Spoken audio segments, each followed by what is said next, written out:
For the past 2 weeks, we have been at the home of Florence Bogle in Stony Hill, St. Andrew, on the occasion of our 100th birthday. We have spoken to family members and friends, but had to pause as we had to wait on others trying to make their way to the event. During our visit, we learned a lot about where she grew up, the school she attended, her life as a young girl, and when she got married. The union was a happy one and produced 8 children. Listen as she refreshes our memory. I grew up in Clarendon. My parents migrated to Clarendon, and I attended the Crooked River All-Age School. I left school at the age of 15, and I took the Jamaica local exam and took a commercial course at a college near Bennett's College. And then I got a job at the factory in Trout Hall as a clerk. And this is Trout Hall Oranges. Yes, I work at in the factory. They grew a lot of citrus, and the prominent people were the Mackays, and the postmistress was my best friend, a lady by the name of Miss Lee. So you worked there as a clerk, so you did shorthand and took minutes and those kinds of things? Yes. I didn't stay with the company that long. I went to visit my family in Papine, my in-laws at Papine. And there I met my husband. I was boarding with these people in Papine, and he came by to visit, and he saw me and said that he liked me. And then he came down to Trout Hall to ask my parents, sorry. And I got married in 1947. Mrs. Bogle got married at the age of 23.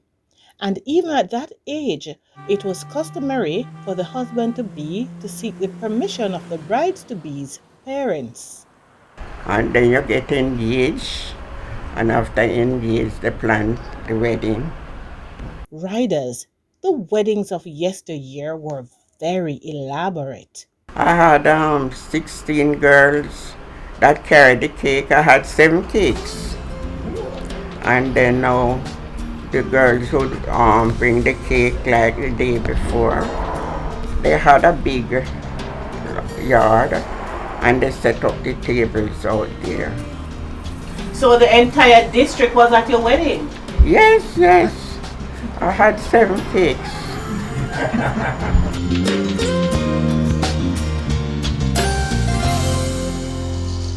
But let us talk a little bit more about Mr. Bogle. You don't tell me about Mr. Bogle yet, you know.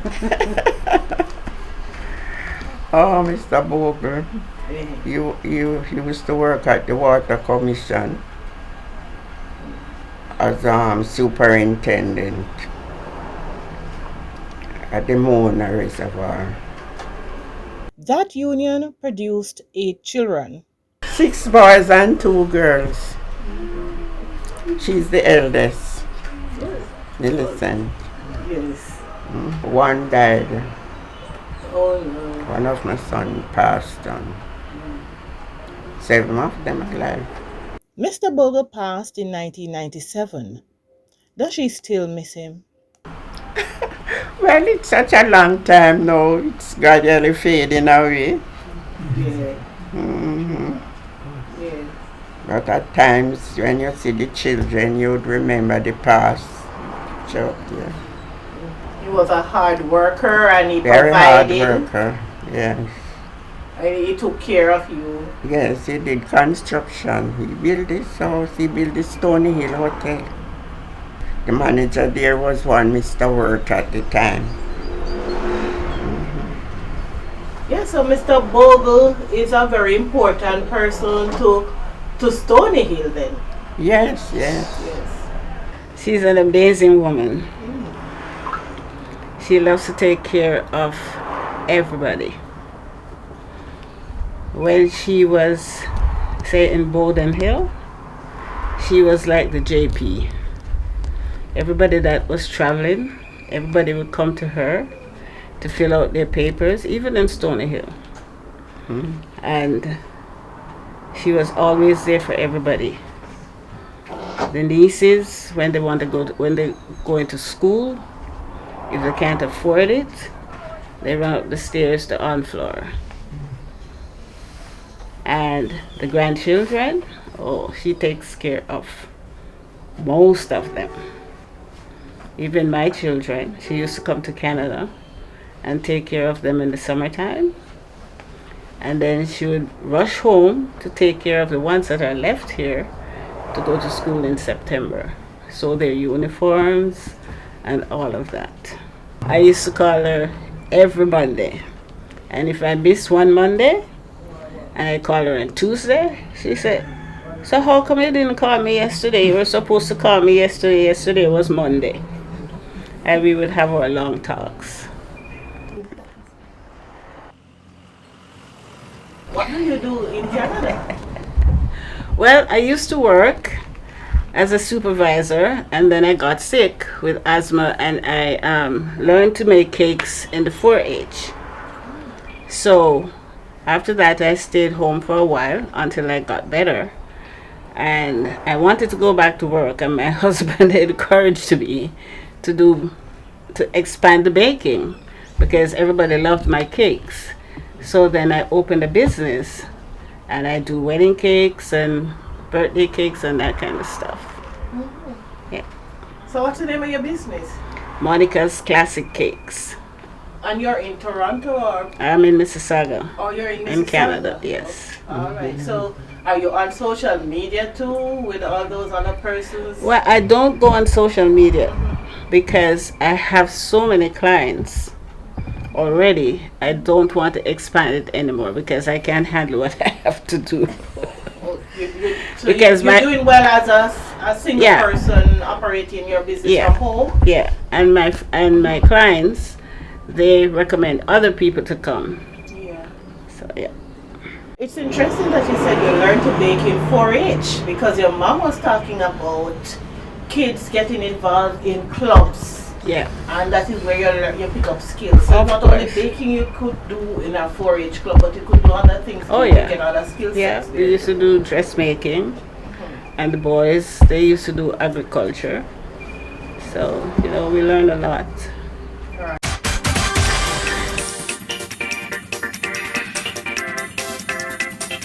Hill and Gully Ride is brought to you by the Media Technology Institute. Want a career in the booming industry of film and television? Register now at the Media Technology Institute to get hands-on training with the industry's best high-definition equipment. We offer other courses in video production, voice and speech, audio engineer, photography, and many more. Call us at 876-922-9214 or visit our office at 37 Arnold Road, Kingston 5. The Media Technology Institute, training the best.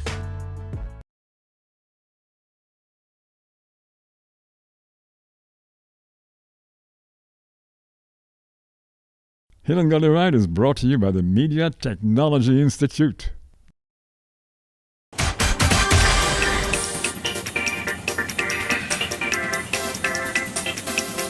You are watching Hill and Gully Ride, and we are still at the home of centenarian Florence Bogle, indulging in a refresher's course about her life.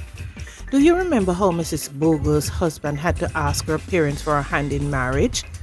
And do you remember too that Felix, her son-in-law, had to do the same? I was born in Allside, but this two district is small, so it's called Allside Warsop. And then we moved to Warsop where I live. So I was there, and I decided to go do some schooling in Canada, actually trade school. So in 1971, I migrated to Canada and went to the Institute of Technical Trades, and there I did welding and blueprint reading. So my first job I got, actually, if I should say, when I went there, first thing I did, got my knees, prayed to God, asked Him to guide me, teach me, And I told him that I need a wife, but I don't need just any kind of wife. And he would know what to give me, not knowing that it was divine intervention when I met her. So I went to work, and it happened that she was working 3 doors away from me. One morning I went to work, and I look, and I, like a voice said, "You're asking for a wife, there she is." So, but I know that the girls, she was the supervisor. Everybody walking, and yeah. But she was all alone by herself. Second morning I saw her, same thing. I said, "This is something about this girl." So, third morning, my voice said, "Make your move." I made my move, and after I did that, we became friends, and goes on until I said, "Well, what am I fooling myself?" I asked her to marry me. She said, "I'll think about it." And then it went on until she decided. I wrote Mama and asked her and for her daughter's hand in marriage, and they agreed. But by then, it was not that hard because they were good friends to my uncle that was living right there. And she found out that I was a Napier, and here we are 51 years after. So we were married on 10th of June 1972. Last year we celebrated our 50th anniversary, and 10th of June gone, we kick another mile. So now we have been married for 51 years. And the children that were sitting here, product of our marriage. So that is why I am here, like you asked the question, in Stony Hill, all the way from Trelawney. And I was always, like I always said, Paul Bogle is my favorite of all the heroes and all the people who try to free people from slavery and help. Paul Bogle is my number one. And when I met her and she said she was a Bogle, it didn't matter how she looked or who so, I wanted to marry her because I want to be a part of the Bogle clan. And I am here today as Mommy's son. You know, they always say mother-in-law. They say mother-in-law, but I never call her my mother-in-law. When I'm in Canada and I said, I'm going down to Jamaica to celebrate my mom's 100th birthday, he said, "Didn't you say your mom died sometime in the 2000?" I said, "Yeah, my mom, they're talking about my biological mother, but this is my mom. I'm the kind of the last son in the Bogle family, but the oldest, because I joined after." Yes. Well, there is so much to say that I don't even know where to begin. But he's like a son, quite attentive, loving, so much. It became hard to remember all of them. Well, I make your favorite part. Well, not. Cream of wheat. When she's in Canada, I do a lot of cooking for her because my wife is always busy. And so I become good in cooking. And I really, really miss her coming there, taking care of her, and it makes me feel more of as a son, more than a son-in-law. And I'm glad I'm not outlawed. You would be outlawed. Yeah. So what is your birthday wishes for her now? My birthday wish for mom is that and she can't go out too much outside anymore, and we are getting there. I'm having some of the problem that she's having. You know, we just don't stay one place. We get old, but I would wish for mom to, even when you're inside, you walk in sunshine. I wish that you will have some rain sometimes, like when you are uncomfortable. It's like rain. But I wish that the wind will always be your back, at your back. And when your time come, you will be in heaven long before the devil know you're gone. Just round the corner. No, we all around the corner. Yes, because most of us are on grace time. Kick the bucket, man. You know. Soon kick the bucket. You know, God gave us 70 years, and I passed that now. So, I'm on grace time. She's on grace time. And we don't have to be afraid of dying because it's inevitable. We have to go one day. Well, The young go and the old go. From all categories. The rich go and the poor man die. So we are here to celebrate because we're alive and we are above the ground. And we should make every day a privilege to live and give thanks to God. And He loves that. You know. That's all it can do. I would say that I met her when she came to Canada. I love her daughter, so I was in love with her too. When she came to Canada, I met her, and I can say today that she's one of the greatest mother in the world. Yeah, because she have done her best. And when you have done your best on earth, angel in heaven can do no more.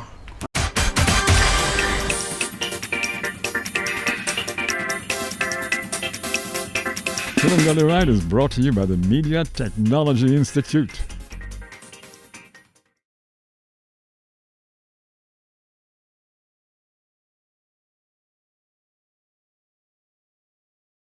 Hill and Gully Ride is brought to you by the Media Technology Institute.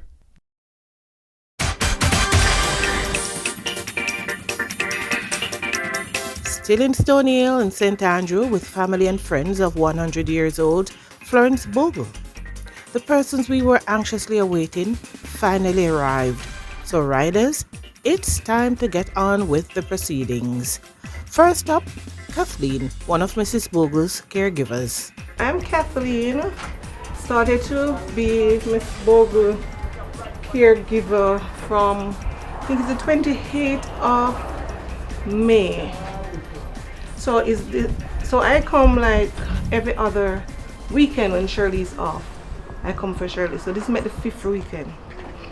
And Miss Bogle, well, everybody else can say all what they want to say, but Miss Bogle is the first person I ever been with that is so sweet. She's a sweet soul. God has given this lady this long life for a reason.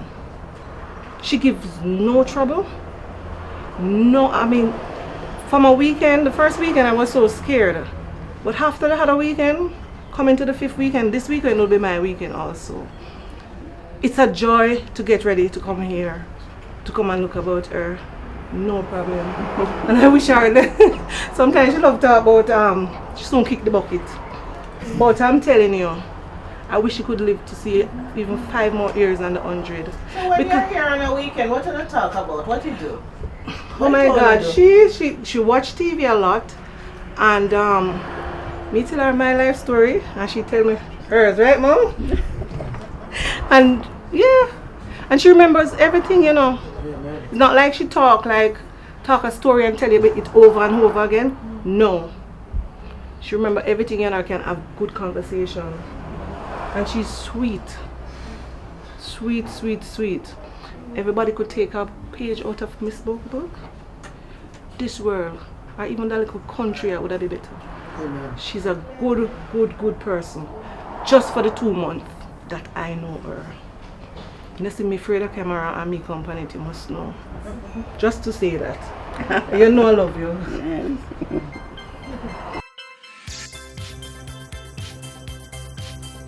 Another granddaughter speaks glowingly of her. I am her youngest son's youngest daughter. Tell me about your relationship with your grandmother. It's a great relationship. You know, she was there for like every moment when I was growing up. I remember like I would come home from school, she would help me with my homework. On Saturdays, I used to have to do spelling, even though I wasn't going to school that day. But yeah, and one of my earliest memories is like when I was just young, going to sleep, she would rock me to sleep, sing me a little song. What's it called? Go to sleep, my little pickaninny. And she would just like have me in her lap, like rocking me. To catch you if you don't. Yeah, I always remember that. So yeah, grandma has been just like a wonderful matriarch for the family and a guiding light, really. So, who's that beside you? This is my oldest sister, Rochelle's oldest daughter, Milani. Hi, So, what do you have to say? but I'm happy to be here today. And now, a daughter that she didn't give birth to. Isn't that something? Irrespective of that fact, she had to be beside the woman she calls mommy. I'll be with her for over 20 years, living here with her. And it was wonderful. You know, my kids were born here and grew up here with her, helping me to raise them. For the most part, she was always there, like she says, a guiding light. So she helped with every single thing that our mother does, our grandma does, you know, so. And she was a homemaker, so we were homemakers together for a while, so we do it together, you know, raise the kids together and do everything at home. And she would be giving me good advice about life and how to save and how to do stuff, you know, some of the things that she does before. So she's very, very, very close to me. She's very, very dear to my heart. Yeah, and my kids. Yeah. So, what's a birthday wish? Well, I wish her some more years and that some of those pain would go away so she could walk. You know, stay healthy for some time to come. Yeah. But her mom passed away this week. Yeah. Yeah, I lost my mom this week. But my other mom is here. So take some courage with that too. You know. Yeah. My mom was 101, so she had a good life.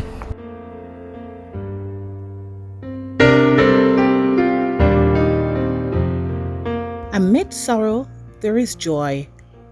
She is mourning the loss of her biological mother, and yet celebrating the birthday of the lady she calls Mommy.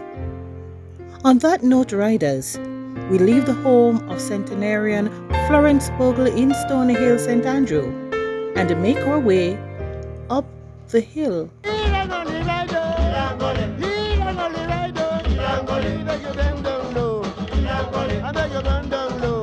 Thank you for watching Hill and Gully Ride.